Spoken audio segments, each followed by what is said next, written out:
Hello everyone, welcome to Tamil ஆஸ்பென்ஸ் club. So நம்ம SSC selection போஸ்ட்டில் செக்ஷனல் டைமிங்னு ஒன்று கொண்டு வந்திருக்காங்க. அண்ட் இதுக்கப்புறம் வரக்கூடிய எல்லா எஸ்எஸ்சி எக்ஸாம்ஸ்லையும் மோஸ்ட்லி இந்த செக்ஷனல் டைமிங் வர்றதுக்கான வாய்ப்புகள் இருக்குது. நமக்கு இன்னும் சாலிடாக இந்த ஒரு அனௌன்ஸ்மெண்ட்டும் வரலை. பட் இந்த செக்ஷனல் டைமிங் அப்படின்றது இதுக்கப்புறம் நமக்கு ட்ராபேக்காக இருக்குமா, இல்லை இதை நம்ம பெனிஃபிட்டாக மாற்றிக்க முடியுமா, அண்ட் இதை எப்படி டேக்கிள் பண்ணணும், அதை பற்றி தான் இந்த வீடியோவில் நம்ம டிஸ்கஸ் பண்ண போகிறோம். இந்த வீடியோ வந்து இதுக்கு முன்னாடியே நம்ம கொண்டு வரணும்னு நினச்சோம். பட் தமிழ் ஆஸ்பென்ஸ் கிளப்பில் நம்மளோட என்டையர் கோர்ஸ் ரெக்கார்டிங் போயிட்டு இருக்கனால நம்ம பேக் எண்டில் கொஞ்சம் பிஸியாக இருக்கும். ஸோ அவ்வளோ ரெகுலராக எங்களால் எதுவுமே பண்ண முடியல. பட் கூடி சீக்கிரம் நம்ம வந்து ரெகுலாரிட்டி கொண்டு வந்துடுவோம். அண்ட் இந்த வீடியோ இப்போ கொண்டு வரதுக்கான காரணம் என்னன்னா, நிறைய பேர் என்கிட்ட வந்துட்டு இந்த செக்ஷனல் டைமிங்கை பற்றி நீங்கள் சொல்லுங்கள், இது எப்படி ஹேண்டில் பண்ணலாம்னு சொல்லிட்டு நிறைய பேர் கேட்டுக்கிட்டே இருந்தாங்க. நாங்கள் அந்த வீடியோ போடணும்னு நினச்சோம். பட் இப்போ போடுறதுக்கான மெயின் ரீசன் வந்து இதில் அந்த செக்ஷனல் டைமிங் ஒரு ட்ராபேக்கை தாண்டி இது எல்லாரும் ஒரு மென்டாலிட்டிக்குள்ளே ஒன்று போக ஆரம்பிக்கிறாங்க. அதை மெயினாக அட்ரஸ் பண்ணணுன்றதுக்காக தான் இந்த வீடியோ வந்து நாங்கள் கொண்டு வரோம். ஸோ இந்த வீடியோ நீங்கள் லாஸ்ட் வரைக்கும் பாருங்க. இப்போ ஸ்டூடெண்ட்ஸ் சொல்லக்கூடிய 2 மெயின் ப்ராப்ளம்ஸ் என்ன? ஒன்று, அவங்க சொல்கிறாங்க மேக்ஸ் வந்து 15 மினிட்ஸில் 25 கொஷின்ஸ் போடுறது இட் இஸ் டோட்டலி இம்பாசிபிள் அப்படின்ற மாதிரி சொல்கிறாங்க. Okay, acceptable. அதே நேரத்தில் என்ன சொல்கிறாங்கன்னா, இந்த 15 மினிட்ஸில் 25 கொஷின்ஸ்ன்றது நார்த் இந்தியன்ஸ் போட முடியுது, அவங்களால போட முடியும், எங்களால் தான் போட முடியல அப்படின்ற 2 ஸ்டேட்மெண்ட்ஸ் வந்து வருது. 15 மினிட்ஸ் வந்து மேக்ஸுக்கு வந்து ரொம்ப கம்மி. ஒன்று, அதே எங்களால் முடியாது, பட் நார்த் இந்தியன்ஸ்னால இந்த 15 மினிட்ஸில் 25 கொஷின்ஸ் போட முடியும். ஓகே, ஸோ இந்த 2 விஷயத்தை நம்ம அட்ரஸ் பண்ணி ஆகணும். அதில் ஃபர்ஸ்ட் வந்து இந்த 15 மினிட்ஸில் 25 கொஷின் மேக்ஸில் எப்படி போடலாம் அப்படின்றது பார்ப்போம். மொதல் விஷயம் நம்ம புரிஞ்சுக்க வேண்டியது என்னன்னா, இப்போ செக்ஷனல் டைமிங்கிறது மேக்ஸ்க்கு மட்டும் 15 மினிட்ஸ் கிடையாது. 4 சப்ஜெக்ட்ஸ்மே 15 மினிட்ஸ் வந்திருக்கு. அதை தாண்டி இப்போ நமக்கு 100 கொஷின்ஸ் இருக்கு. மொத்தம் 100 கொஷின்ஸ் இருக்கு. இந்த 100 கொஷினுமே ஈக்குவலாக 25 ஸ்பிளிட் ஆகுது. அப்போ இந்த மேக்ஸ் ஒரு சப்ஜெக்ட் 25 கொஷின்ஸ் தான். ஆனால் பாக்கி இருக்க 3 சப்ஜெக்ட்ஸ் கொஷின் சேர்த்தீங்கன்னா 75 கொஷின்ஸ் வருது. ஸ்டூடெண்ட்ஸ் நிறைய டைம் என்ன பண்ணுறாங்க, இந்த மேக்ஸ்ன்ற ஒரு சப்ஜெக்டை ஃபோக்கஸ் கொடுக்குறன்ற பேரில் மற்ற 3 சப்ஜெக்ட்ஸ்க்கு போதுமான இம்பார்ட்டன்ஸ் கொடுக்க மாட்டாங்க. எஸ்எஸ்சியை பொறுத்த வரைக்கும் மேக்ஸ் ரொம்ப முக்கியமான பேப்பர் தான், நான் இல்லவே இல்லைன்னு சொல்லலை. ஆனால் வெயிட்டேஜ் வைஸ் பார்த்தீங்கன்னா மேக்ஸை தாண்டி மற்ற பேப்பர்ஸும் இருக்குது, ஈக்குவல் வெயிட்டேஜில் இருக்குது. டியர் 2ல போனீங்கன்னா இங்கிலீஷோட வெயிட்டேஜ் அதிகமாக இருக்குது. ஸோ மேக்ஸ் முக்கியம், பட் அதுக்குன்னு ஒரு இம்பார்ட்டன்ஸ் இருக்குல்ல, அதை நம்ம கரெக்டாக கொடுத்ததாகணும். இந்த 25 எப்போவுமே ஃபோக்கஸ் பண்ணி இந்த 75ல நீங்கள் எப்போவுமே கோட்டை விடுறீங்க. இப்போ யோசிச்சு பாருங்க, இதுக்கு முன்னாடி என்ன நடக்கும்னா, இந்த செக்ஷனல் டைமிங் கிடையாது. 100 கொஷின்ஸ் 60 மினிட்ஸ் கொடுத்துட்றாங்க. இப்போ இந்த 25 கொஷின்ஸை நீங்கள் ஆன்சர் பண்ணுறதுக்கு என்ன பண்ணுறீங்கன்னா 20, 25, 30 மினிட்ஸ் வரைக்கும் போய் இது ஆன்சர் பண்ணுறீங்க. பாக்கி இருக்க 30 மினிட்ஸில் இந்த 75 கொஷின்ஸை அப்ரோச் பண்ண பார்க்குறீங்க. இப்போ இந்த 75ல் உங்களால் போதுமான அளவுக்கு பெர்ஃபார்ம் பண்ண முடியுமான்னு கேட்டால் மோஸ்ட்லி முடிய மாட்டேங்குது. ஸோ இந்த பெரிய ப்ராப்ளம் இதுக்கு முன்னாடி இருந்தது. என்ன கேட்டால் இந்த தடவை அந்த ப்ராப்ளம் சால்வ் ஆயிடுச்சு. அப்போ இது வந்து 15 மினிட்ஸ் கொடுக்குறாங்க. சரி, இந்த 15 மினிட்ஸில் நீங்கள் மேக்ஸ் நல்லா பண்ணலனாலும் உங்களுக்கு ரீசனிங்க்கு 15 மினிட்ஸ் இருக்குது, ஜென்ரல் ஸ்டடீஸ்க்கு 15 மினிட்ஸ் இருக்குது, இங்கிலீஷ்க்கு 15 மினிட்ஸ் இருக்குது. ஏன்னா இதுக்கு முன்னாடி பார்த்தீங்கன்னா இங்கிலீஷ் மாதிரியான பேப்பர்லாம் வரும்போது க்ளோஸ் பேசேஜ் படிக்கணும், சென்டென்ஸ் இம்ப்ரூவ்மெண்ட் எதுவாக இருந்தாலும் அது படித்து ஆன்சர் பண்ணுறதுக்கான டைமிங் இல்லாமல் சில்லி மிஸ்டேக்ஸ் பண்ணிட்டு வருவாங்க. எல்லாரும் கேட்டேன்னா ஏன் தப்பாச்சுன்னு கேட்டு, சார் சில்லி மிஸ்டேக் சார், நான் அவசரத்தில் பார்க்கல சார், இதையே திருப்பி திருப்பி சொன்னாங்க. ஜிஎஸ்லாம் சில்லி மிஸ்டேக் நடந்திருக்கு. ஜிஎஸ்க்கு எல்லாரும் என்ன சொல்லுவாங்கன்னா 5 to 6 மினிட்ஸ் போதும் சார், அதுக்கு மேலே தேவைப்படாது. அந்த 5 to 6 மினிட்ஸே அவங்களால கார்வ் அவுட் பண்ண முடியாது. அந்த மாதிரியான சூழல் முன்னாடி இருந்தது. இப்போ அந்த சூழல் கிடையாது. அப்போ மற்ற 75 கொஷின்ஸ் இருக்கக்கூடிய 3 பார்ட்டுக்குமே உங்களுக்கு 15 மினிட்ஸ் கிடைக்குது. ஸோ இது மட்டும் நமக்கு பேப்பர் கிடையாது, மற்ற 3 பேப்பர்ன்றது ஃபர்ஸ்ட் நீங்கள் ரியலைஸ் பண்ணணும். ரெண்டாவது, இப்போ ஜென்ரல் ஸ்டடீஸ்க்கு வந்து 15 மினிட்ஸ் கொடுத்துருக்காங்க, நான் என்ன பண்ண போகிறேன், 15 மினிட்ஸ் டைம் ரொம்ப அதிகம். இந்த ஸ்டேட்மெண்ட் வந்து 2024 வரைக்கும் கரெக்ட், பட் 2025ல லைட்டாக மாறுது. ஏன்னா 2025ல நமக்கு வரக்கூடிய கொஷின் பேட்டர்ன் பார்த்தீங்கன்னா ஸ்டேட்மெண்ட் பேஸ்டாக வருது. ஸோ ஸ்டேட்மெண்ட் பேஸ்டு எப்படின்னா, நமக்கு வந்து ஒரு கொஷின், அதுக்கு 3 இல்லைனா 4 ஸ்டேட்மெண்ட்ஸ் கொடுக்குறாங்க. இந்த 3 இல்லை 4 ஸ்டேட்மெண்ட்ஸில் ஏதாவது 1 கரெக்டு, 2 கரெக்டு, 3 கரெக்டு, இல்லை எல்லாமே கரெக்டு அப்படின்ற மாதிரி நமக்கு வரும். இப்போ கவனிங்க, ஆல்ரெடி கொஷினே ஒரு ஸ்டேட்மெண்ட்டு, அது போக இன்னும் ஒரு 3லேருந்து 4 ஸ்டேட்மெண்ட் படிக்கிறீங்க. கிட்டத்தட்ட ஒரு க்ளோஸ் பேசேஜ் படிக்கிற மாதிரி, கிட்டத்தட்ட இன்னும் ஒரு 2 கொஷின் சேர்த்தா ஒரு க்ளோஸ் பேசேஜே வந்துடும். அப்போ இதுக்கும் உங்களுக்கு டைமிங் தேவை. அப்போ 5 to 6 மினிட்ஸ் அப்படின்ற டைமிங் இதுக்கப்புறம் செட் ஆகாது. இந்த டைம் எக்ஸ்டெண்ட் ஆகலாம். மேபி ஒரு 10 மினிட்ஸ் வரைக்கும் போகலாம், இல்லை 15 மினிட்ஸும் நீங்கள் யூட்டிலைஸ் பண்ணுற மாதிரி வரலாம். ஸோ அப்போது ஜிஎஸ்ல அந்த எக்ஸ்ட்ரா டைம் நமக்கு தேவைப்பட்டு தான் ஆகுது. இதுக்கு 24க்கு முன்னாடி உங்களுக்கு தெரியும் எல்லாமே டேட்டா ஓரியன்டட் தான். சப்போஸ் அந்த கொஸ்டினில் வந்துட்டு எந்த பாலிசின்ற நேம் கேட்பாங்க, இல்லை எந்த ஆர்டிக்கல் நேம் கேட்பாங்க, இந்த மாதிரி தான் கேட்பாங்க. நம்ம டிக் அடிச்சுட்டு போயிட்டே இருக்கலாம். இப்போ நீங்கள் ஸ்டேட்மெண்ட் படித்து புரிஞ்சு அதுக்கப்புறம் தான் நீங்கள் ஆன்சர் பண்ணக்கூடிய சிச்சுவேஷன். ஸோ அதனால ஜிஎஸ்க்கு கண்டிப்பாக டைம் தேவை. அப்போ நான் என்னோட அடுத்த ஒரு என்ன சொல்கிறேன்னா, இப்போ இங்கிலீஷ் மேக்ஸ்க்கு அது மைனஸாக இருந்தாலும் மற்ற 3மே நமக்கு ப்ளஸ்ஸாக தான் இருக்குது. ஸோ பாசிட்டிவ் சைடை பார்க்குறது ரொம்ப ரொம்ப முக்கியம். ரெண்டாவது இது பாசிட்டிவ் நெகட்டிவ் அப்படின்னு சொல்லி பிரிக்காம, இப்போ இதுதான் ஃபேக்டாக மாறிச்சு. இப்போ இது எப்படி டேக்கிள் பண்ணணும் அப்படின்றத நம்ம பார்க்கணும். ஸோ மேக்ஸ் இப்போ நம்ம சொன்ன மாதிரி மற்ற 3 ப்ளஸ் தான். இப்போ மேக்ஸ்க்கு அது மைனஸாக இருந்தாலும் அடுத்து இன்னும் ரொம்ப முக்கியமான விஷயம், இந்த காம்படிட்டிவ் எக்ஸாமில் நிறைய பேர் புரிஞ்சுக்காதது என்னன்னா, நான் 15 நிமிஷத்தில் 25 கொஷினுமே போட்டு ஆகணும் அப்படின்றது கிடையாது. முதல்ல காம்படிட்டிவ் எக்ஸாம்ன்றது என்ன, என்னோட மேக்ஸிமம் பர்ஃபார்மன்ஸ் என்னவோ அதை கொடுத்து எனக்கான ஒரு இடம் ஒன்று இருக்கும், அதை நம்ம எடுக்க முடியும். இந்த 100 அவுட் ஆஃப் 100 எடுக்கிறது இதெல்லாம் பார்த்தீங்கன்னா ஸ்கூல் மென்டாலிட்டி. ஸ்கூலில் தான் அப்படி நம்மளை புஷ் பண்ணுவாங்க. ஸோ காம்படிட்டிவ் எக்ஸாமில் நீங்கள் ஆல்ரெடி வரும்போது ஒரு லெவலில் வருவீங்க. Over the period of time தான் அந்த லெவலை நீங்கள் இன்க்ரீஸ் பண்ணிகிட்டே போகணும். இப்போ லெட்ஸே ஒருத்தவங்க வந்து மேக்ஸில் நல்ல நாலேஜ் இருக்குது அப்படின்னா அவங்களுக்கு வந்து இதை பற்றின கவலையே கிடையாது. ஸோ 15 மினிட்ஸ் அவங்க 25 போட்டு தான் போகிறாங்க. பட் நான் ஆவரேஜாக இருக்கேன்னா, பாயிண்ட் நம்பர் 1, நீங்கள் என்டையர் டைமாக ஆவரேஜாக இருக்க முடியாது. நீங்கள் நீங்கள் ஜனவரி மாதம் ஆரம்பிச்சிட்டிங்க, 6 மாதம் 7 மாதம் கழிச்சும் நீங்கள் ஆவரேஜாக தான் இருக்கீங்கன்னா, நீங்கள் எந்த வகையில் ப்ராக்டிஸ் பண்ணலை, எந்த வகையில் நீங்கள் எஃபர்ட்டே போடலை. நீங்கள் கவலைப்படுறதுல அர்த்தமே கிடையாது. எஃபர்ட் போட்டு எனக்கு ப்ரொடக்டிவிட்டி வரணுன்றவங்க over the period of time அவங்களோட மார்க்ன்றது கண்டிப்பாக இன்க்ரீஸ் தான் ஆகும். இப்போ லெட்ஸ் அஸ்யூம் இப்போ யார் இதை பாதிக்குதுன்னா, நான் கட் ஆஃப் கிளியர் பண்ணி என்னால் எக்ஸாம் வந்து எடுக்க முடியுமா அப்படின்றவங்கள தான் இது பெருசாக பாதிக்குது. என்னோட பெர்ஃபார்மன்ஸ் வந்து உள்ளதில் சூப்பராக இருக்குது, நான்லாம் ஒரு 190 எடுக்கக்கூடிய கேண்டிடேட்டு கண்டிப்பாக இதை பற்றி கவலைப்பட மாட்டாங்க. இப்போ ஒரு கட் ஆஃப் லெட்ஸே ஒரு 2024 வைக்கும்போது 153 155 அப்படி எடுத்தால் தான் நான் சேஃபாக இருக்க முடியும். 160 எடுத்தால் நம்ம சேஃபாக இருக்க போகிறோம் அப்படின்னா, இப்போ நம்மளோட பர்ஃபார்மன்ஸை வச்சு பார்ப்போம். மேக்ஸில் எவ்வளோ போட முடியும்? 15 மினிட்ஸில் உங்களால் மேக்ஸில் எவ்வளோ போட முடியும்? எல்லாரும் என்ன சொல்கிறாங்க, 15 கொஷின் போடலாம். ரொம்ப லீஸ்ட்டாக சொன்னால் 15 கொஷின். இந்த 15 நிமிஷத்தில் 15 கொஷின் கூட நம்ம போட முடியலன்னா கண்டிப்பாக நம்ம காம்படிட்டிவ் எக்ஸாமில் இருக்க முடியாது. பட் மினிமம் நீங்கள் போடக்கூடியது 15 கொஷின். ஜென்ரல் ஸ்டடீஸ் எல்லாருமே சொல்லுவாங்க, சார் 18 கொஷினாவது போடணும் அப்படின்றது. ஓகே, இப்போ நமக்கு நல்ல டைமும் இருக்குது. ஸோ நீங்கள் ப்ராக்டிஸ் பண்ணிங்கன்னா எல்லாரும் டிசைர் பண்ணக்கூடிய ஒரு மார்க் எப்போவுமே ஜென்ரல் ஸ்டடீஸில் பார்த்தீங்கன்னா 18 mark, 18 questions. Reasoning and English வந்து மோஸ்ட்லி இது ஃபுல் மார்க் எடுக்கிறதுக்கான சான்சஸ் இருக்குது. பட் இப்போதைக்கு ஒரு ரஃப் கால்குலேஷனுக்கு 23 கொஷின்ஸ் நான் போடுறேன். இப்போ இது மார்க்ஸில் எப்படி போட்டிருக்கேன்னா, நீங்கள் எல்லாமே கரெக்டாக போட்டிருக்கீங்க, மைனஸ் மார்க் இல்லாமல் நீங்கள் எல்லாமே போட்டதெல்லாம் கரெக்டாக இருக்குது அப்படின்ற பட்சத்தில் போட்டிருக்கேன்.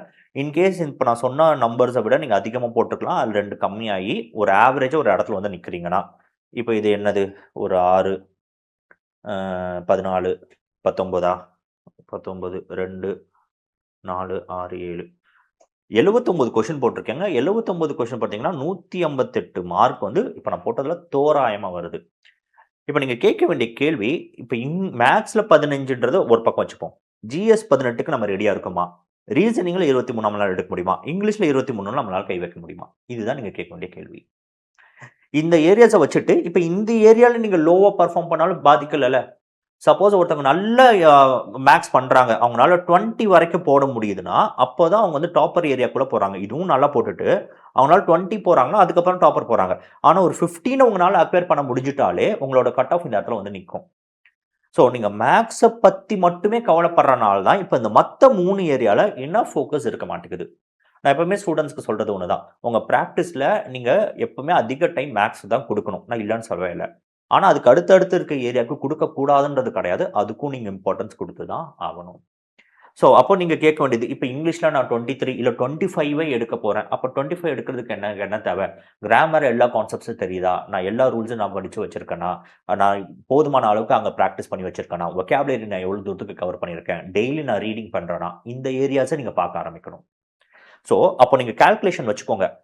இப்போ சில பேருக்கு வந்து இங்கிலீஷ் வந்து வீக்காக இருக்கலாம், மேக்ஸ் ஸ்ட்ராங்காக இருக்கலாம், மேக்ஸ் வீக்காக இருக்கலாம், இங்கிலீஷ் ஸ்ட்ராங்காக இருக்கலாம். அப்போ நீங்கள் ஸ்ட்ராங் ஏரியா வீக் ஏரியான்றதை கரெக்டாக நீங்கள் கால்குலேட் பண்ணி, இப்போ இந்த 158ன்றது ஒரு சேஃபான ஒரு ஜோன்.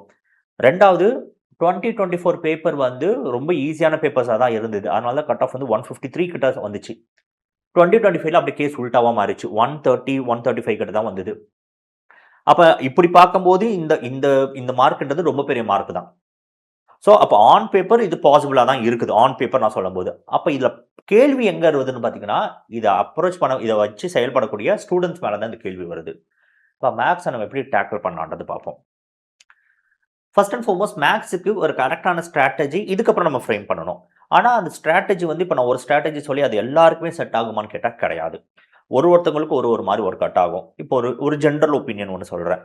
அட்வான்ஸ் மேக்ஸ் இருக்குது, அர்த்தமெட்டிக் இருக்குது. இப்போ இது ரெண்டுத்துல எதை நம்ம வந்து ஃபோக்கஸ் பண்ணி போகலாம் அப்படின்னு கேட்டால், எதுக்கு நம்ம அதிகமாக டைம் ஸ்பெண்ட் பண்ணலான்னு கேட்டால், என்னோட பர்சனல் ஒப்பீனியன் நான் வந்து அட்வான்ஸ் மேக்ஸ் சொல்லுவேன்.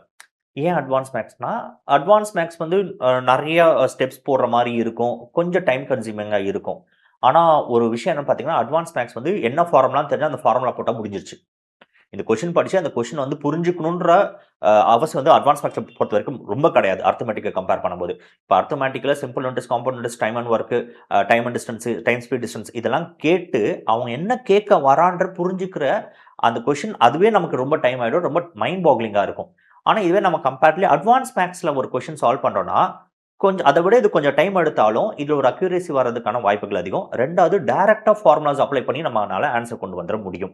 இது ஒரு விஷயம் இருக்குது. மறுபடியும் சொல்கிறேன், இது நான் வந்து ஒரு ஜென்ரல் ஒப்பீனியனாக சொல்கிறேன். இது எல்லாருக்கும் செட் ஆகுன்றது கிடையாது. அப்போ ஒரு ஸ்டூடெண்ட் என்ன பண்ணணும், அவங்களோட ஸ்ட்ராட்டஜி எப்படி கண்டுபிடிக்கலாம் அப்படின்னா, லெட்ஸ் சே நீங்கள் ஒரு 2024 பேப்பர் எடுத்துக்கோங்க. 2024 இல்லை 2025 ஒரு 40 ஷிஃப்ட்ஸ் இருக்குன்னு வச்சுப்போம். 40 ஷிஃப்ட்ஸ் இருக்குன்னா 5 ஷிஃப்ட்ஸாக பிரிச்சுக்கோங்க. இப்போ ஒரு 5 ஷிஃப்ட்ஸ் பேப்பரை நீங்கள் எடுக்கிறீங்க. இந்த 5 ஷிஃப்ட்ஸ் பேப்பரை வந்து 15 மினிட்ஸில் மேக்ஸோட ஏரியா நம்ம சால்வ் பண்ணுறோம். இந்த 15 மினிட்ஸ் மேக்ஸோட ஏரியா நீங்கள் எப்படி சால்வ் பண்ண போறீங்கன்னா, ஃபர்ஸ்ட் அட்வான்ஸ் மேக்ஸை போட்டுருங்க. அதுக்கப்புறம் அர்த்தமெட்டிக் ஏரியாக்குள்ளே ஸ்விட்ச் பண்ணுங்க. ஃபர்ஸ்ட் அட்வான்ஸ் மேக்ஸ் போட்டுருவோம். அதுக்கப்புறம் அர்த்தமெட்டிக் ஏரியாவுக்கு ஸ்விட்ச் பண்ணுவோம்.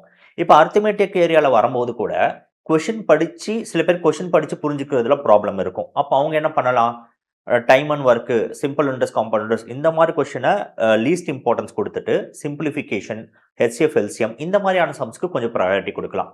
ஸோ நீங்கள் ஒரு மெத்தடை ஒன்று ஃபாலோ பண்ணி இதை 5 ஷிஃப்ட் பேப்பர்லையும் அப்ளை பண்ணுங்கள். ஃபர்ஸ்ட் அட்வான்ஸ் மேக்ஸ் எடுத்துறேன். அதுக்கப்புறம் அர்த்தமெட்டிக் போகிறேன். அர்த்தமெட்டிக்கில் நான் இப்படி வச்சு சூஸ் பண்ணி போட்டு பார்க்குறேன். இந்த 5 ஷிஃப்ட்லேயும் உங்களுக்கு ஆவரேஜாக ஒரு மார்க் வரும். இந்த ஆவரேஜ் மார்க்கை எடுத்துக்கோங்க. அடுத்து அர்த்தமெட்டிக்கில் இருந்துட்டு அட்வான்ஸ் மேக்ஸ் போங்க. ஏன்னா சில பேர் அர்த்தமெட்டிக் நல்லாவே போடுவாங்க. கொஸ்டினை படித்தாலே டப்புன்னு போட்டுருவாங்க. அப்போ அர்த்தமெட்டிக் முடிச்சுட்டு நீங்கள் அட்வான்ஸ் மேக்ஸ் போக. அப்போ அர்த்தமெட்டிக்லையும் ஃபர்ஸ்ட் நான் சொன்ன மாதிரி சிம்பிளிஃபிகேஷன், ஹெச்சிஎஃப், எல்சிஎம் அந்த மாதிரி போயிட்டு லாஸ்ட்டில் இந்த time and work, time and distance again அது கூட நம்ம ஸ்கிப் பண்ணிட்டு ஸ்ட்ரைட்டாக அட்வான்ஸ் மேக்ஸ்க்குள்ளே போகிறவும் பார்க்கலாம். இந்த மாதிரி ஒரு காம்பினேஷனில் நீங்கள் ஒர்க் பண்ணுங்கள். ஒரு 5 ஷிஃப்ட் பேப்பரை ஒன்றுத்தில் அப்ளை பண்ணி பாருங்கள்.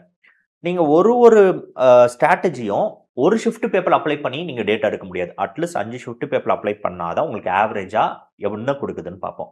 அப்போ உள்ளதில் எது உங்களுக்கு அதிகமான அவுட்புட் கொடுக்குதுன்றது பாருங்கள். அந்த அவுட்புட்டில் என்ன மெத்தட் ஃபாலோ பண்ணீங்களோ அது உங்களுக்கு கோ டு மெத்தடாக வச்சுக்கோங்க. கோ டு மெத்தட் அப்படின்னா டப்புன்னு ஒரு பேப்பர் வந்துச்சு, இது எப்படி ஆரம்பிக்கும்னு தெரியலனா நான் இந்த மெத்தடில் தான் ஆரம்பிப்பேன், இதுதான் எனக்கான மெத்தடுன்னு ஒன்று கண்டுபிடிச்சு வச்சுக்கிறது. அதுக்கப்புறம் இன் ஃபியூச்சரில் நீங்கள் எல்லா மார்க் டெஸ்ட் எடுக்கும்போது உங்கள் கோ டு மெத்தடில் ஆரம்பிங்க. ஒரு தடவை அந்த பேப்பர் முடிக்கும் போது உங்களோட மெத்தடில் சின்னதாக ஒரு ஆல்டரேஷன்ஸ் பண்ணலாம். ஓகே, இதை நான் வந்து இப்படி பண்ணியிருக்கலாம், அதை நம்ம அப்படி பண்ணியிருக்கலாம், நான் அடுத்த தடவை வரும்போது இது இப்படி நம்ம மாற்றிப்போம்னு சொல்லிட்டு கொஞ்சம் கொஞ்சமாக ஆல்ட்ரேட் பண்ணி பார்த்துக்கோங்க. ஸோ எக்ஸாம்ஸ் போகிறதுக்கு முன்னாடி உங்களுக்குன்னு ஒரு மெத்தட் இருக்கும். எக்ஸாமில் போகும்போது எதை ஆரம்பிக்கணும், என்ன பண்ணுற கன்ஃபியூஷன் இருக்காது. ஓகே, அடுத்து நம்ம பார்க்க வேண்டியது, இப்போ நம்ம எக்ஸாமுக்கு போகிறோம். இந்த எக்ஸாமுக்கு போகிறதுல நான் எப்படி ப்ராக்டிஸ் பண்ணணும், இதுக்கப்புறம் நமக்கு ஃபுல் மார்க் டெஸ்ட் அப்படின்ற கான்செப்ட் கிடையாது. கண்டிப்பாக செக்ஷனல் டெஸ்ட் தான் இதுக்கப்புறம் நம்ம பார்க்க போகிறோம். ஆனால் செக்ஷனல் டெஸ்ட்டுக்கு முன்னாடி டாபிக் டெஸ்ட்ன்றது ரொம்ப ஒரு முக்கியமான ஏரியா. அது மேக்ஸில் ரொம்ப முக்கியம். இப்போ நான் கவனிங்க, ஒரு ஸ்ட்ராட்டஜி நீங்கள் கண்டுபிடிங்கன்னு நான் சொல்லியிருக்கேன்ல, அட்வான்ஸ் மேக்ஸா, அர்த்தமெட்டிக்கா, அட்வான்ஸ் மேக்ஸில் என்ன டாபிக், அர்த்தமெட்டிக்கில் என்ன டாபிக். இப்போ லெட்ஸ் சே நீங்கள் ஒரு அல்ஜிப்ரா கொஷின் போடுறீங்க அப்படின்னா, அல்ஜிப்ராவில் நீங்கள் நிறைய கொஷின்ஸை பார்த்துருந்தா மட்டும்தான் ஒரு கொஷினை பார்த்த உடனே உங்கள் மென்டாலிட்டிக்கு அதுக்கேற்ற மாதிரி ஒர்க் ஆகும். ஓகே, அல்ஜிப்ராவில் இந்த டைப்பில் வருது அப்படின்றத டப்புன்னு உங்கள் மைண்ட் வந்து இன்ஃபர் பண்ணணும். இந்த கொஷினை பார்த்தாலும் இதுதான் நான் ஃபார்முலா அப்ளை பண்ணுறதுன்றது தெரியணும். அதுக்கு வந்து நீங்கள் எவ்வளோ நம்பர் ஆஃப் கொஷினை என்கவுண்டர் பண்ணியிருக்கீங்கிறது முக்கியம். ஸோ ப்ராக்டிஸ்ன்றது என்னன்னா, நீங்கள் எவ்வளோ தூரத்துக்கு அந்த சம்ஸஸ் கரெக்டாக போட்டிருக்கீங்கன்னு கிடையாது, எவ்வளோ நீங்கள் சம்ஸை என்கவுண்டர் பண்ணியிருக்கீங்க, எக்ஸ்பீரியன்ஸ் பண்ணியிருக்கீங்க. அப்போ ஒரு எக்ஸாம்பிள் டப்புன்னு ஒரு கொஷின் பார்த்த உடனே உங்கள் மைண்ட் ஒரு பர்டிகுலராக ஒர்க் ஆகணும்னா அதுக்கு முன்னாடி நீங்கள் அதை ட்ரெயின் பண்ணியிருக்கணும். ஸோ ட்ரெயினிங்கிறது டாபிக் டெஸ்ட்டில் மட்டும்தான் வரும். நிறைய பேர் இது கவனிக்கிறதுல. நீங்கள் ஃபுல் மார்க் டெஸ்ட், இதுக்கு முன்னாடி ஃபுல் மார்க் டெஸ்ட் போனீங்க, இப்போ நீங்கள் செக்ஷனல் டெஸ்ட் போகிறீங்க. செக்ஷனல் டெஸ்ட்ன்றது மறுபடியும் இந்த ஃபுல் மார்க் டெஸ்ட் கான்செப்ட் தான். செக்ஷனல் போகிறதுக்கு முன்னாடி இந்த டாபிக் டெஸ்ட்டில் என்ன பெர்ஃபார்ம் பண்ணியிருக்கீங்கன்றது ரொம்ப முக்கியம். அப்போது ஆல்மோஸ்ட் நீங்க எல்லா டாபிக்கும் படிச்சுட்டு தான் போகணும். எந்த டாபிக்கும் விட்டுட்டு போங்கன்றது நாங்க சஜெஸ்ட் பண்ணவே மாட்டோம். எல்லா டாபிக்கும் படிக்கணும். ஆனா, அத விட ரொம்ப முக்கியம், எல்லா டாபிக்கும் முடிஞ்ச அளவுக்கு எவ்ளோ பிராக்டிஸ் பண்ண முடியுமோ, பிராக்டிஸ் பண்ணி வச்சுக்கோங்க. இப்ப நல்லா பிராக்டிஸ் பண்ணிட்டு, இப்ப செக்ஷனல் டெஸ்ட் எடுக்குறீங்க. இந்த செக்ஷனல் டெஸ்ட்ல 15 மினிட்ஸ்ல 25 கொஸ்டின்ஸ் வருதுன்னா, இப்ப எல்லா டாபிக்கும் கலந்து தானே வரும். அப்ப கலந்து வரும்போது, எல்லா கொஸ்டினும் ஈக்குவல் டைம்ல நம்மளால சால்வ் பண்ண முடியாது. ஒரு கொஸ்டினுக்கு வந்து 30 to 40 செகண்ட்ஸ் போகலாம். ஒரு கொஸ்டின் 2 மினிட்ஸ் கூட ஆகலாம். அப்போ ஒரு இந்த பர்ட்டிகுலர் டைப் ஆஃப் கொஸ்டின என்னால மேக்ஸிமம் எவ்வளோ டைம்னால போட முடியும். இப்ப என்னால ப்ராஃபிட் அண்ட் லாஸ் அந்த மாரி கொஸ்டினு. அந்த ப்ராஃபிட் அண்ட் லாஸ்ல என்னால இப்ப வந்து ஒரு டிஸ்ஹானஸ்ட் டீலர் ஒரு டைப் வருது. அப்ப அந்த டிஸ்ஹானஸ்ட் டீலர் டைப்ப என்னால எவ்வளோ சீக்கிரம் போட முடியும். அப்படின்ற லெவலுக்கு நீங்க போயிருக்கணும். பார்த்தோனே இது டிஸ்ஹானஸ்ட் டீலர் டைப். அப்போ ஓகே இது டப்புன்னு இந்த மாதிரி மெத்தட் தான் போடணும்ன்றது உங்க மைண்ட் ஃபிக்ஸேட் ஆயிருக்கணும். அப்படி இருந்தா தான், இப்ப அந்த அந்த டைப்ல நீங்க வந்து 1 மினிட் போடணுன்றத ஒரு 50 செகண்ட்ஸ்க்கு கம்மி பண்ண முடியும். ஒரு 45 செகண்ட்ஸ் நான் ரஃப்பா சொல்றேன். உங்கனால ஆவரேஜா என்ன போட முடியுமோ, அத விட நீங்க டைம கம்மி பண்ண முடியும். ஸோ டாபிக் டெஸ்ட்டுக்கு ரொம்ப இம்பார்ட்டன்ஸ் குடுங்க. எக்ஸாம் போறதுக்கு ஒரு 1 1/2 மந்த்ஸ்க்கு முன்னாடி நீங்க செக்ஷனல் டெஸ்ட் எடுத்தா போதும். ஓகே. ஸோ செக்ஷனல் டெஸ்ட் எடுக்கிறதுக்கு முன்னாடி டாபிக் டெஸ்ட் முக்கியம். டாபிக் டெஸ்ட் தான் உங்களுக்கு என்டையர் நாலேட்ஜ் குடுக்கும். அத வச்சு நீங்க செக்ஷனல் டெஸ்ட் போட்டீங்கன்னா, நீங்க 15 நிமிஷத்துல இப்ப டே 1ல போடுறீங்கன்னு வச்சுக்கோங்களேன். நீங்க அதிகமான டைம் எடுத்து கம்மியான சம்ஸ் தான் போடுவீங்க. பட் நாள் போக, போக, போக, போக, போக அது உங்கனால கண்ட்ரோல்க்குள்ள கொண்டு வரும். பட் டாபிக் டெஸ்ட் நீங்க சரியா பெர்ஃபார்ம் பண்ணாம, செக்ஷனல் டெஸ்ட் எவ்வளோ எடுத்தாலும், at the end of the day உங்களால சரியா பெர்ஃபார்ம் பண்ண முடியாது. ஸோ டாபிக் டெஸ்ட் இப்ப இருக்க டைம்ல நல்லா பண்ணிக்கோங்க. எக்ஸாம்ஸ் ஆரம்பிச்சு ஒரு 1 1/2 மாசம் தான் இருக்கு. 2 மாசம் இருக்குன்னா, அப்ப நீங்க ஃபுல்லா செக்ஷனல் டெஸ்ட்டுக்குள்ள போகலாம். ஓகே. இப்ப அடுத்து முக்கியமான ஏரியா. எப்பவுமே ஒரு பிளான் பின்றது வச்சுக்கோங்க. பிளான் பி என்னன்னா, இப்ப எல்லாருமே நான் போன தடவையே பார்த்தீங்கன்னா, இம்பார்ட்டன்ட் டாபிக்ஸ் என்ன? இந்த டாபிக்ஸ் தான் நமக்கு அதிகமா கேள்வி வருது. அவன் வருஷம் வருஷம் ஏதாவது ஒரு விஷயத்த அவன் மாத்திக்கிட்டு தான் இருக்காங்க. ஒரு வருஷம் இங்கிலீஷ் வந்து ஈஸியா இருக்கு. ஒரு வருஷம் இங்கிலீஷ் கஷ்டமா இருக்கு. மேத்ஸ் ஈஸியா இருக்கு. அப்புறம் மேத்ஸ் கஷ்டமாகுது. ஸோ ஒரு ஸ்டாண்டர்ட் பேட்டர்ன்ல ஒண்ணும் எஸ்எஸ்சி ஃபாலோ பண்ணல. ஸோ எப்பவுமே எல்லா டாபிக்கும் படிச்சு வச்சுக்கோங்க. இப்ப நான் சொன்னேன்ல, உங்களுக்கு ஒரு ஸ்ட்ராட்டஜி ஒண்ணு கிரியேட் பண்ணிக்கிட்டீங்க. நான் ஃபர்ஸ்ட் அட்வான்ஸ் மேத்ஸ் போவேன். அப்புறம் அரித்மெட்டிக் போவேன். அப்புறம் இந்த மாரி டாபிக்ஸ்லாம் எடுப்பேன். இது வந்து உங்களோட கோ டூ மெத்தட். சப்போஸ் நாள பின்ன அந்த கொஸ்டின் பேப்பர் அந்த மாரி ஃபாலோ ஆகல. கொஞ்சம் வேற மாரி ஃபாலோ ஆகுதுன்னா, எப்பவுமே இன்னொரு பிளானுக்குள்ள நீங்க போகணும். அந்த இன்னொரு பிளானுக்குள்ள போறதுக்கு எந்த டாபிக்குமே ஸ்கிப் பண்ணாம படிச்சிருந்தா மட்டும் தான் அத நீங்க அப்ரோச் பண்ண முடியும். தயவு செய்து இம்பார்ட்டன்ஸ் குடுத்து நான் இத மட்டும் தான் படிப்பேன் அப்படின்னு கிடையாது. இப்ப எஸ்எஸ்சில இருக்கக்கூடிய எல்லா மேத்ஸ் டாபிக்ஸும் படிக்கணும். ஜிஎஸ்ல எல்லாமே நம்ம படிச்சு தான் ஆகணும். இங்கிலீஷ்ல எல்லாமே நம்ம பிரிப்பேர் பண்ணி தான் ஆகணும். வொக்காபுலரி டாப் 200 மட்டும் தான் படிச்சுட்டு போவோம்னா வேலைக்கு ஆகாது. எனக்கு தெரிஞ்சு 40 ஷிஃப்ட் சேர்த்து பார்த்தாலும் அந்த 200 வொக்காப்ஸ் கேட்பாங்களானாலும் எனக்கு தெரியாது. ஸோ அதனால தயவு செய்து இம்பார்ட்டன்ட் டாபிக்ஸ்ன்றது லாஸ்ட் மினிட்ல ரிவிஷனுக்கு வேணா செல்லுபடி ஆகும். பட் ஃபவுண்டேஷன் போடும்போதும், பிராக்டிஸ் பண்ணும்போதும் எல்லாமே நம்ம பண்ணி தான் ஆகணும். ஸோ இந்த தப்ப எக்ஸாம்ல பண்ணாதீங்க. ஸோ அடுத்து ரொம்ப முக்கியமான பிரச்சனை, இந்த நார்த் இந்தியன்ஸ்னால முடியும், என்னால முடியாதுன்றது. நெறைய ஸ்டூடண்ட்ஸ் வந்து இப்ப அடிக்கடி இத சொல்ல ஆரம்பிச்சுட்டாங்க. அதுவும் இந்த செக்ஷனல் டைமிங் வந்த உடனே இந்த ஸ்டூடண்ட்ஸ் நெறைய பேர் ஃபோன் பண்ணி டிஸ்கஸ் பண்ணுவாங்க. சார் இது எப்படி பண்ணலாம்? அது எப்படி பண்ணலான்ட்டு நெறைய கைடன்ஸ்க்காக கால் பண்ணுவாங்க. அதுல பேசும்போது எல்லாரும் இந்த காமன் ஸ்டேட்மெண்ட் ஒண்ணு சும்மா சொல்லிர்றாங்க. சார் நார்த் இந்தியன்ஸ் போட்டுருவாங்க சார். இப்ப நம்ம தான் கேள்விக்குறி. அதாவது இந்த செக்ஷனல் டைமிங்ன்றது சவுத் இந்தியாவோட பெர்ஃபார்மன்ஸ டவுன் பண்ண தான் வந்திருக்கு. சார் நான் ஒண்ணு சொல்றேன். எஸ்எஸ்சி வந்து ஸ்டூடண்ட்ஸோட லைஃப்ல விளையாடும். இல்லன்னா பாரபட்சம் இல்லாம விளையாடும். நார்த், சவுத்னா அதுக்கு பேதம் கிடையாது. எல்லார் லைஃப்லயும் பாரபட்சம் இல்லாம விளையாடும். ஸோ அதனால இது நமக்கு மட்டும் கிடையாது. எல்லாருக்குமே ஒரு இக்கட்டான ஒரு சூழல் தான். நான் இல்லன்னு சொல்லல. ஆனா இது அவங்கனால முடியும், நம்மனால முடியாதுன்றது இது எத்தன பேர் இது நீங்க கவனிச்சிருப்பீங்கன்னு தெரியல. இந்த தோனி மூவி ஒண்ணு போகும். அந்த தோனி மூவில யுவராஜ் சிங் கூட ஒரு மேட்ச் விளையாடுவாங்க. அதுல வந்து தோனியோட டீம் தோத்துரும். அந்த தோனி டீம் தோத்த உடனே அவன் ஃப்ரெண்ட்ஸ் வந்து உட்கார்ந்திருப்பாங்க. அப்ப தோனி சொல்வாரு, "ஆக்சுவலா நாங்க தோத்தது வந்து கிரிக்கெட் கிரவுண்ட்ல கிடையாது. பாஸ்கெட் பால் ஸ்டேடியம்ல நாங்க தோத்தோம்னுவாரு." ஏன்னா அந்த மேட்ச்க்கு மொத நாள் நைட்டு வந்து யுவராஜ் சிங்க பார்ப்பாங்க. அவரு இப்டி போவாரு. தோனி பார்த்துருப்பாரு. பட் அவங்க டீம் ஆளுங்கலாம் பார்த்த உடனே வாய பொளந்துருவாங்க யுவராஜ் சிங். ஏன்னா அப்படி பெர்ஃபார்ம் பண்ணியிருப்பார். அந்த பெர்ஃபார்மன்ஸ பார்த்து அவங்க பயந்துருவாங்க. ஸோ அதான் தோனி சொல்லுவாரு. அவங்க அங்கேயே முடிவு பண்ணிட்டாங்க. இவன நம்ம ஜெயிக்க முடியாதுன்னு சொல்லிட்டு. அதே மாதிரி எக்ஸாம் இன்னும் ஆரம்பிக்கல. எக்ஸாம் இன்னும் எழுதல. பிரிப்பேர் பண்ணல. ஆனா ஒரு போருக்கு போறதுக்கு முன்னாடி நம்ம தோல்விய ஒத்துக்கிட்டு போனா, அங்க எப்படி நீங்க நல்லா பெர்ஃபார்ம் பண்ண முடியும்? ஸோ அவங்கனால முடியும், நம்மனால முடியாதுன்றதே ரொம்ப அஃபென்சிவான ஸ்டேட்மெண்ட். யோசிச்சு பாருங்க. சப்போஸ் அவங்க வந்து எங்கனால முடியும், சவுத் இந்தியன்ஸ்னால தான் முடியாதுன்னு சொன்னா, இந்நேரம் எவ்வளோ பெரிய கலவரம் வந்திருக்கும். ஆனா இது ரொம்ப சர்வசாதாரணமா எல்லாருமே நான் என் சேனல் ஆல்மோஸ்ட் எல்லா சேனலுமே இந்த கமெண்ட்ஸ் நான் பார்க்குறேன். அவங்க பண்ணிருவாங்க. ஏன் இது எப்படி வந்து உங்களுக்கு இது இது யார் உங்க மைண்ட்ல போட்டாங்கன்னு எனக்கு தெரியல. அவங்க சைடுல அதிகமா கிளியர் பண்றாங்க. ஒரு ஒரு விஷயம் நல்லா வச்சுக்கோங்களேன். சவுத் இந்தியான்னு சொல்லும்போது தமிழ்நாடு, கேரளா, கர்நாடகா அப்படின்னு சொல்லிட்டு பிரிச்சு பிரிச்சு பேசுவோம். நார்த்ன்னு சொல்லிட்டா மத்திய பிரதேஷ் மேல எல்லாமே நார்த். ஸோ ஸ்டேட் வைஸா பேச மாட்டோம். அது அவ்வளோ பெரிய கிரவுடு. அந்த அவ்வளோ பெரிய கிரவுட் எழுதும்போது அது ஒரு ப்ரொபோர்ஷனேட் போக தான் செய்யும். சவுத்த கம்பேர் பண்ணும்போது அந்த பாப்புலேஷன் அதிகமா இருக்கும். ப்ரொபோர்ஷனேட் போக தான் செய்யும். 2வது அவங்களுக்கு எக்ஸ்போஷர் நெறையா இருக்குது இந்த காம்படிட்டிவ் எக்ஸாம பொறுத்த வரைக்கும். அதே மாரியான எக்ஸ்போஷரு அத விட இந்த காம்படிட்டிவ் எக்ஸாம் யாரெல்லாம் சீரியஸா எடுத்து பண்றீங்களோ, கண்டிப்பா உங்களுக்கு வழி வரும். அவங்களுக்கு எப்படி அந்த மூளை வேலை செய்ய ஆரம்பிச்சது, உங்களுக்கும் மூளை வேலை செய்யும். அவங்களுக்கு மூளை இருக்கு, உங்களுக்கும் மூளை இருக்கு. கேள்வி என்னன்னா, இந்த எக்ஸாமுக்கு யாருக்கு தேவை இருக்குன்றது தான். ஏன்னா, உங்களுக்கு இந்த எக்ஸாம் தேவை ரொம்ப அதிகமா இருக்கு. உங்களுக்கு இந்த எக்ஸாம் தேவை இருக்கு. உங்களுக்கு இது வந்து ஒன் ஆஃப் தி ஆப்பர்ச்சுனிட்டீஸ். அவங்களுக்கு இதுதான் ஒன் அண்ட் ஒன்லி ஆப்பர்ச்சுனிட்டி.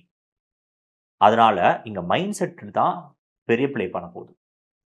எல்லாமே செட் ஆனா இந்த எக்ஸாம் நான் எழுதுவேன் அப்படின்றது உங்க மனநிலை. எது எப்படி நடந்தாலும் இந்த எக்ஸாம் நான் எழுதி தான் ஆகணுன்றது அப்படி அவங்க மனநிலை. அப்ப இது 2 போய் ஒரு எக்ஸாம்ல மோதும்போது, நீங்களே யோசிச்சு பாருங்க எது ஜெயிக்கும்ன்ட்டு. ஸோ அதனால இதுக்கப்புறம் உங்க மென்டாலிட்டிய கொஞ்சம் மாத்த பாருங்க. நான் ஆல்ரெடி சொன்ன மாரி இப்ப கவனிங்க. 15 நிமிஷத்துல அவங்கனால 25 கொஸ்டின் போட முடியும். ஓகே. நீங்க சொல்ற மாரியே வச்சுப்போம். இப்போ அவங்கனால 15 நிமிஷத்துல 25 கொஸ்டின் போடுற கெப்பாசிட்டி அவங்களுக்கு இருக்குன்னா, இதுக்கு முன்னாடி அவங்களுக்கு அது இருக்கும். 2026ல அவங்களுக்கு வரல. அவங்களுக்கு 2025லயும் இருக்கு. அதுக்கு முன்னாடியும் இருந்திருக்கும். அப்ப அவங்களுக்கு இல்லன்னா, இப்பயும் அவங்களுக்கு இல்ல. ஸோ, நீங்க சொல்லக்கூடியது ஒரு பெர்சனுக்கு இந்த கெப்பாசிட்டி இருக்கு. அதனால காம்படிட்டிவ் எக்ஸாம அவங்களால ஜாப் எடுக்க முடியுமான்னு கேட்டா இல்ல. அடுத்து 75 கொஸ்டின் நமக்கு இருக்குது. இந்த 75 கொஸ்டின் என்ன பண்றாங்கன்றது தான் ரொம்ப முக்கியம். ஆனா இது எதுவுமே பார்க்காம ஒரே பொத்தம் பொதுவா நம்ம வந்துட்டு அவங்களால பண்ண முடியும்னு சொல்றது ரொம்ப தப்பான ஒரு விஷயம். 2வது அவங்களால இதுலயும் பெர்ஃபார்ம் பண்ணி இந்த 75 கொஸ்டின் பெர்ஃபார்ம் பண்ணா கண்டிப்பா அவங்க டாப்பரா தான் இருப்பாங்க. அப்ப அந்த டாப்பர் வந்து ஒரு 10% தான். ஆனா இந்த 10%க்குள்ள நம்ம இருக்கோமான்றது ஒரு கேள்வி. 2வது அந்த 10%க்கு அப்புறம் 90% இருக்கு. அதுலயும் நம்ம போக முடியும். ஆனா நம்ம என்ன முடிவு பண்ணிட்டோம்னா, ஒரு கட் ஆஃப் தாண்டுனா போதும் அப்படின்ற மாரி முடிவு பண்ணிட்டோம். எனக்கு ஒரு ஜாப் கிடைச்சா போதும். இந்த மாரி சொல்றோம்ல, நம்மள நாமளே குறைச்சு எடை போட ஆரம்பிச்சுட்டோம். ஒரு ஒரு என்ன சொல்ல சர்வைவ் ஆனா போதும் அப்படின்ற மாரி ஆரம்பிச்சுட்டீங்க. இது ரொம்ப ஒரு தப்பான மனநிலை. இந்த மனநிலையில நல்லா யோசிச்சு பாருங்களேன். நார்த் இந்தியன்ஸ்க்கு என்னெல்லாம் ரிசோர்ஸஸ் இருக்கோ, அது சவுத்னாலே ஆக்சஸ் பண்ண முடியும். இப்ப இருக்க டிஜிட்டல் பிளாட்ஃபார்ம்ல அவங்க என்ன புக் போட்டாலும் நீங்க ஆர்டர் போட்டா உங்களுக்கு வந்துற போகுது. எல்லாமே இருக்கு. இல்லாத ஒரு விஷயம் நான் சொன்ன போறேன். நீங்க எப்படி இந்த எக்ஸாம் பார்க்குறீங்க, அவங்க எப்படி இந்த எக்ஸாம் பார்க்குறாங்கன்றது மட்டும் தான் இங்க பெரிய வித்தியாசப்படுது. ஸோ ஆல் இந்தியா ரேங்க் நம்ம சொன்ன மாரி சவுத் இந்தியால ஆல் இந்தியா ரேங்க் யுபிஎஸ்சில 2வது இடத்துலலாம் வந்திருக்காங்க. யுபிஎஸ்சி மாரியான கஷ்டமான எக்ஸாம்லயே வர முடியும்னா, ஏன் எஸ்எஸ்சி அண்ட் ஆர்ஆர்பில வர முடியாது? ஏன் எப்பவுமே இந்த கட் ஆஃப் தாண்டணும்னு நினைக்கிறீங்க? டாப்பரா வரணும்னு நினைக்கிறீங்க? ஏன் எப்பவுமே ஒரு 150, 155, 160 வரைக்கும் இது பண்ணிக்கிறீங்க? ஏன் 170, 180, 190 போகக்கூடாது? ஏன் அது பாசிபிள் இல்லன்னு நீங்க நினைக்கிறீங்க? இந்த காம்படிட்டிவ் எக்ஸாம் இப்ப நான் டீச்சிங் வரும்போது கூட, இப்ப யோசிச்சு பாருங்களேன். என்ன நான் நார்த் இந்தியன் ஃபேக்கல்டீஸ் கூட கம்பேர் பண்ணேன்னா, நான் எடுக்கக்கூடிய ரெவென்யூவோட அவங்க 10, 20, 30 மடங்கு அதிகமா எடுப்பாங்க. 100 மடங்கு கூட போலாம். அதிகமா எடுப்பாங்க. அதுக்காக நம்ம நம்ம வேலைய பார்க்காம இருக்கோமா? At the end of the day நான் தான் பெஸ்ட் கன்டென்ட் குடுப்பேன்னு தான் நான் இங்க கிளாஸ் எடுக்கிறேன். என்ன பொறுத்தவரைக்கும் இப்ப இந்தியாவுல இங்கிலீஷ் ஃபேக்கல்டீஸ் டாப் 10 இங்கிலீஷ் ஃபேக்கல்டியா இருந்தாங்கன்னா, அதுல நான் டாப் 1, 2ல நான் வந்து நிப்பேன். அப்படின்னு எனக்கு கான்ஃபிடன்ஸ் இருக்கு. அது என் ரெவென்யூ வச்சு மட்டும் நான் டிசைட் பண்ண மாட்டேன். என் கான்டென்ட் வச்சு தான் நான் டிசைட் பண்ணுவேன். என்னைக்கும் நான் என்ன வந்து குறைவா நான் எடை போட்டதே கிடையாது. தயவு செய்து உங்களையும் நீங்க குறைவா எடை போடாதீங்க. ஸோ உங்க சர்வைவல் மைண்ட்ன்றத ஒண்ணு விட்டுட்டு, இதுக்கப்புறம் நீங்க எப்படி இதுல டாப்ல வரலான்றத யோசிங்க. கெப்பாசிட்டி நெறையவே இருக்கு. Tamil Nadu best of the minds produce பண்ணியிருக்கு. இந்த எஸ்எஸ்சி எக்ஸாம்லாம் மத்த எக்ஸாம்ஸ கம்பேர் பண்ணும்போது ஒண்ணுமே கிடையாது. ஆனா அப்படி இருக்கதுல இந்த மனநிலைய மட்டும் மாத்திக்கிட்டு, இதுக்கப்புறம் ஃபியூச்சர்ல நீங்க பண்ண ஆரம்பிங்க. நம்ம பார்த்திபன் ஆக்டர் பார்த்திபனோட தோணையில சொல்லணும்னா, நீங்க என்ன வேணா படிங்க. ஆனா படிங்க. படிச்சா இந்த ஜாப் கிடைக்குமான்னு தெரியாது. ஆனா படிக்கலன்னா இந்த ஜாப் கிடைக்காது. அவ்வளதான். ஸோ நான் சொல்ல வேண்டியது சொல்லிட்டேன். உங்களுக்கான எல்லா விஷயமும் தெளிவா இருக்கும்னு நான் நம்புறேன். இது போக உங்களுக்கு சப்ஜெக்ட்ஸ்ல டவுட்ஸ் இருக்கு. இந்த பிரிப்பரேஷன்ல கைடன்ஸ் வேணும். என்ன கரெக்ட்டான ஒரு ட்ராக்ல எடுத்துட்டு போணும். சில கன்ஃப்யூஷன்ஸ் இருக்கு. அதெல்லாம் சார்ட் அவுட் பண்ணணும் அப்படின்றது உங்களுக்கு பெர்சனலா ஒரு கைடன்ஸ் வேணும்னா, எங்களோட கான்டாக்ட் நம்பர் நாங்க வந்து டிஸ்கிரிப்ஷன்ல குடுத்துருக்கோம். நீங்க கான்டாக்ட் பண்ணலாம். டெலகிராம் சேனல்ஸ் இருக்கு. இந்த டெலகிராம் சேனல்ஸ்ல ஆஸ்பிரண்ட்ஸ் இருக்காங்க. என்னோட ரிக்வெஸ்ட் ஒண்ணு தான். அப்படி இருக்கக்கூடிய ஆஸ்பிரண்ட்ஸ் நீங்க டிஸ்கஸ் பண்ணும்போது பாசிட்டிவா பேசுங்க. அங்கேயும் போயிட்டு நம்மனால முடியாது. இது அவங்களுக்கு தான் வரும். விளங்காது. ஆரம்பிக்கும் போதே இந்த மாரி அபசகுனமா பேசாதீங்க. சொல்லுங்க. நம்ம நம்ம இப்படி பண்ணா அது பண்ணிடலாம். அவங்களுக்கு இது செட் ஆகுதா? நமக்கு இது செட் ஆகும். மேக்ஸ் மட்டும் ஒரு பேப்பர் கிடையாதுல, மேக்ஸையும் பண்ண முடியும். மேக்ஸ் ஒண்ணும் நமக்கு வந்து ஒண்ணும் புதுசு கிடையாது. மேக்ஸும் நம்மளால நல்லா பண்ண முடியும். நீங்க இன்னஃப் பிராக்டிஸ் டைம் குடுத்தா போதும். கிளியர்? அண்ட் நம்ம சேனல சப்ஸ்கிரைப் பண்ணலனா மறக்காம சப்ஸ்கிரைப் பண்ணிடுங்க. உங்களுக்கு ஏதாவது ஒப்பீனியன்ஸ் இருந்தா எங்களோட கமெண்ட் செக்ஷன்ல தெரிவிங்க. Thank you.